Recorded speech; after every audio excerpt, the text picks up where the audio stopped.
Hello students, इस video में मैं आपके साथ डिस्कस करूंगी कि जो भी पर्सन जो कौन सा बेनिफिट ले रहा है, इनपुट टैक्स क्रेडिट ले रहा है। बेनिफिट मतलब जैसे 400 रुपये माइनस करे तो बेनिफिट ही हुआ ना, तो उसकी क्या एलिजिबिलिटी होगी। जो पर्सन ये बेनिफिट ले रहा है ना, तो उसकी क्या एलिजिबिलिटी होगी और क्या कंडीशन है इनपुट टैक्स क्रेडिट का बेनिफिट लेने के लिए, कि उस पर्सन की क्या एलिजिबिलिटी है ना, और वो क्या कंडीशनें फुलफिल करे कि ताकि वो इनपुट टैक्स क्रेडिट ले लें। ठीक है, तो सबसे पहले हम डिस्कस करेंगे eligibility for taking input tax credit, मतलब कि उस पर्सन की क्या एलिजिबिलिटी होनी चाहिए। इसके बारे में कौन से सेक्शन में बताया गया है? सेक्शन 16(1), सेक्शन 16(1) में बताया गया है। तो सबसे पहले एलिजिबिलिटी यही है, वो पर्सन क्या होना चाहिए? रजिस्टर्ड पर्सन होना चाहिए। रजिस्टर्ड पर्सन मतलब आप सभी को पता है जीएसटी के अंदर जो पर्सन जो बिजनेसमैन है उसको क्या होना पड़ता है? रजिस्टर्ड होना पड़ता है। ये आपको हम पहले भी डिस्कस कर चुके हैं। ठीक है, तो वो क्या पर्सन क्या होना चाहिए? रजिस्टर्ड पर्सन होना चाहिए। ठीक है, और आपको ये भी पता है कि ये किसको नहीं मिलता है? ये कंपोजिशन लेवे इस पर लागू नहीं होता। इनपुट टैक्स क्रेडिट के लिए कंपोजिशन लेवे, हमने एक चैप्टर अलग से किया था ना कंपोजिशन, कि यदि कोई जीएसटी नहीं देना चाहता तो उसकी जगह कौन सा टॉपिक अपना ले? कंपोजिशन। ठीक है, तो ये वाला टॉपिक नहीं आएगा इसके अंदर, कंपोजिशन जिन्होंने दिया हुआ है। ठीक है, मतलब कि पहली कंडीशन यही है, जिसने भी इनपुट टैक्स क्रेडिट लेना है वो क्या होना चाहिए? रजिस्टर्ड पर्सन होना चाहिए। दूसरा है supply used in business. Supply, जो भी सप्लाई उसने, जैसे कि मैं कौन हूँ? रिटेलर हूँ और होलसेलर से मैंने सामान लिया है। ठीक है, जब मैंने होलसेलर से सामान लिया है तो मेरा पर्पस क्या है? आगे बिजनेस में आगे यूज़ करना, उसको बिजनेस के लिए यूज़ करना। ठीक है, सप्लाई यूज्ड इन बिजनेस। ठीक है, every registered person shall be entitled to take credit of input tax charge on any supply to him which are used to or intended to be used in course of further of his business। Business में use करने के लिए वो ये मतलब जो सामान मैं खरीद रही हूँ मैं अगले बिजनेस के लिए यूज़ कर रही हूँ, बस यही कहने का मतलब है। और लास्ट है, ठीक है, एलिजिबिलिटी है। जैसे कि आप सभी को पता है कि जो पर्सन होता है input tax credit amount shall be credited to the electronic credit ledger of such person. हर पर्सन की जो भी रजिस्टर्ड पर्सन है उसकी क्या बनी होती है? जैसे आप कॉमर्स के स्टूडेंट हो, आपको पता है ना लेजर होती है, ऐसे ही जो बिजनेसमैन होता है उसकी कौन सी? इलेक्ट्रॉनिक, मतलब ऑनलाइन होगी ना, इलेक्ट्रॉनिक क्रेडिट लेजर होती हैं।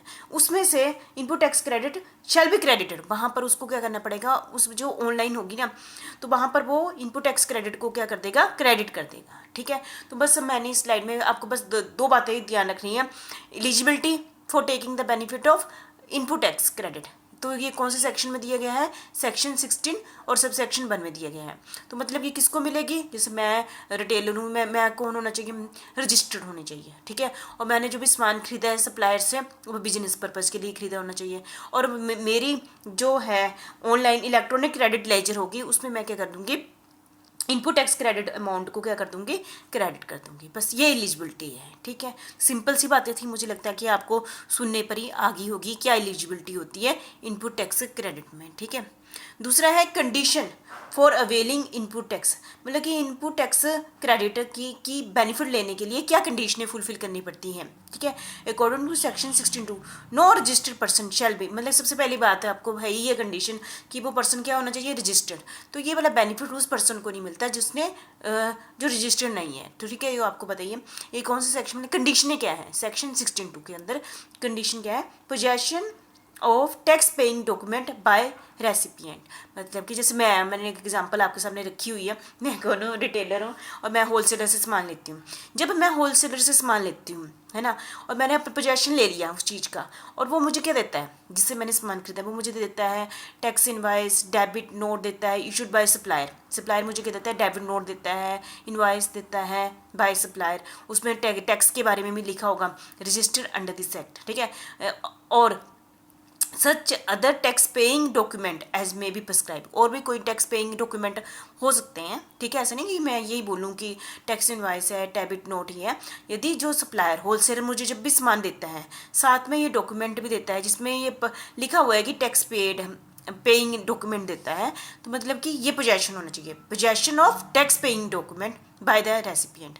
ठीक है। जैसे मैं कौन हूँ, मैंने तो इनपुट टैक्स क्रेडिट का बेनिफिट लेना चाहती हूँ ना, क्योंकि मैं आउटपुट पर क्या दिया है, टैक्स दिया है, मैंने आउटपुट पर 500 रुपये दिया है, मैं चाहती हूँ मुझे 400 रुपये की रिबेट मिल जाए, इनपुट टैक्स क्रेडिट मिल जाए।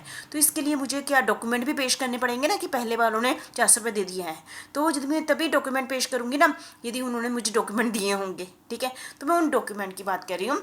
ये वो डॉक्यूमेंट कौन से हैं, डेबिट नोट है ना, तो ये है पोजेशन। फिर वो पोजेशन का मतलब क्या है, मेरे हाथ में आगे होने आ जाने चाहिए। ठीक है, तब मुझे इनपुट टैक्स क्रेडिट का बेनिफिट मिल जाएगा। ये पहली कंडीशन है। ठीक है, दूसरा है हमारा receipt of supply bye recipient. ठीक है, receipt of supply bye recipient मतलब कि जो भी मैंने सामान खरीदा है होलसेलर से, वो सारा सामान मैंने उसकी सप्लाई मैंने ले ली है, उसके रिसीवर ने उसकी सप्लाई क्या है, हम ये मानते हैं उसने उसकी सप्लाई ले ली है, गुड्स की ले ली है, goods are delivered by supplier to receive, है ना, सप्लायर ने मुझे क्या दी है, गुड्स दे दी है, या फिर अदर पर्सन ने दे दी है मुझे on the direction of such registered person. ठीक है, हो सकता है मेरे एजेंट ने ले ली है, या उसके एजेंट ने मुझे दे दी है, ठीक है, जिनका नाम रजिस्टर्ड है। ठीक है, और transfer of document of title to, और उस जो गुड्स मैंने खरीदी है, मैं कौन हूँ, रिटेलर हूँ, मैंने होलसेल से सामान लिया है, तो उसने उस गुड्स के जो डॉक्यूमेंट होते हैं वो भी मुझे दे दिए हैं और मुझे सप्लाई कर दी है। ठीक है, समझे, सीधी तो सिंपल सी बात ही है। तभी मैं टैक्स दूंगी ना, जब मेरे पास सामान आ गया हो। और डॉक्यूमेंट क्यों, मैं ओनरशिप, तो मैं डॉक्यूमेंट से ही पता चलती है ना, तो मतलब कि सप्लाई मुझे रिसीव होगी हो। ठीक है, नेक्स्ट है हमारे payment of tax by supplier to the government. जैसे कि आप सभी को पता है, इनपुट टैक्स क्रेडिट में का बेनिफिट लेना है, जो 400 रुपये पिछले है ना फैक्ट्री वाले होलसेलर ने वो उस पर क्या दे दिया हो, टैक्स दे दिया हो। ठीक है, जो 400 रुपये की मैं बात कर रही हूँ ना आपके सामने, मैं कौन हूँ, मैंने जो सामान लिया वो आउटपुट होगी, मैंने आगे बेच रही हूँ, तो मैं उस बेचते समय मैं उस पर क्या दूंगी, टैक्स दूंगी, तो वो क्या हो गया, आउटपुट टैक्स हो गया। और इनपुट टैक्स क्या हो गया, जो पिछले लोगों ने मुझे दिया है सामान, उस पर टैक्स, पिछले लोगों ने जो टैक्स दिया वो कौन सा टैक्स हो गया, इनपुट टैक्स दिया होगा। तो वो जो इनपुट टैक्स है वो पिछले लोगों ने गवर्नमेंट को पेड कर दिया हो, तभी मुझे बेनिफिट मिलेगा ना। यदि पिछले लोगों ने पेड किया ही नहीं है, तो मैं वो बेनिफिट के लिए थोड़ी डिमांड करूंगी, मतलब कि पिछले सभी लोगों ने वो वाला पेड कर दिया हो। ठीक है, सप्लाई वे एक्चुअली पेड टू गवर्नमेंट। ठीक है, चाहे वो कैश के रूप में हो, ठीक है, या फिर utilization of input tax credit admissible in respect of set supply. ठीक है, तो मुझे लगता है समझ गए होंगे। ठीक है, फोर्थ है furnishing of return by supplier. देखो, आप सभी को पता है हमें रिटर्न भरनी पड़ती है ना। ठीक है, इसका मतलब जो सप्लायर, मतलब मैं रिटेलर हूँ, मेरे सप्लायर कौन हो, पिछले, चाहे वो फैक्ट्री वाला हो, फैक्ट्री वाले ने होलसेलर को दिया है ना, उन्होंने रिटर्न भर दी, उन्होंने क्या कर दियो, रिटर्न भर दियो, monthly return under section 39 in form GSTR3 section 39 के अकॉर्डिंग उन्होंने फॉर्म भर दिया हो, मंथली रिटर्न भर दी हो, जो जिसने मुझे सप्लाई दी है उसने रिटर्न भर दी हो। ठीक है, ये कंडीशन है यदि इनपुट टैक्स क्रेडिट बेनिफिट मैंने लेना है। मैं कौन हूँ, रिटेलर हूँ। सेक्शन कौन सा है, 16(2) है, ये आपने ये ध्यान रखना है। ठीक है, और फिफ्थ पॉइंट है on the receipts of last lot of the input. जैसे कि आप सभी को पता है मैं रिटेलर हूँ, है ना, मैं होलसेलर से सामान लेती हूँ, दो ऑप्शन हैं, या तो मैं सारा इकट्ठा सामान उठा लेती हूँ, या मैं उससे सामान के कैसे लेती हूँ, इंस्टॉलमेंट में। चलो मैं कहती हूँ, अच्छा मैंने आपसे 500 यूनिट खरीदने हैं, 250 आज दे दो, 200 कल दे देना, और जितने बच गए तीसरे दिन देना। पर मैं टैक्स के लिए कब कहूँगी, इनपुट टैक्स क्रेडिट का बेनिफिट कब लूँगी, जब मुझे लास्ट इंस्टॉलमेंट मिल जाती है, on the receipt of last load of the input. जब मुझे, मेरे लिए तो इनपुट है ना, जो होलसेलर मुझे दे रहा है, वो जब मैंने उससे इनपुट लास्ट ले ली है, तो उसके बाद मैं टैक्स क्रेडिट के लिए, बेनिफिट के लिए कहूँगी। ठीक है, समझ गए होंगे। नेक्स्ट है payment to supplier within 180 days. देखो मैंने सामान ले लिया है ना, और इनवाइस, मतलब इनवाइस जो भी सप्लायर मुझे जब सामान देता है, साथ में डॉक्यूमेंट भी देता है, उस डॉक्यूमेंट पर डेट भी लिखी होती है ना, उस डॉक्यूमेंट के 180 दिन के अंदर अंदर मुझे पेमेंट करनी है। ये मेरी एक कंडीशन है यदि मैंने इनपुट टैक्स क्रेडिट लेना है। किसने पेमेंट करनी है, मैं रिटेलर हूँ, मैंने होलसेलर को 180 दिन के अंदर, 180 दिन कब से जब किसे काउंट करने हैं, जिस दिन उन्होंने मुझे सामान बेचा था और इनवॉइस बनाया था, उस डेट से लेकर 180 दिन के अंदर अंदर मुझे सप्लायर को पेमेंट कर देनी है, ठीक है। क्योंकि यदि मैंने और मैंने उस पर क्या कर दी, output tax liability along with interest भी इसमें है, ठीक है। तो आप समझ गए होंगे, ठीक है। नेक्स्ट है हमारा recipient should shall be entitled to avail of credit of input tax which is reversed, ठीक है। आपको पता है कि रिवर्स्ड वाला टॉपिक कब आता है, जो बीच की जो भी चेन में कोई भी पर्सन रजिस्टर नहीं है, तो उसमें ये वाला बेनिफिट हम रिवर्स के केस में भी ले सकते हैं।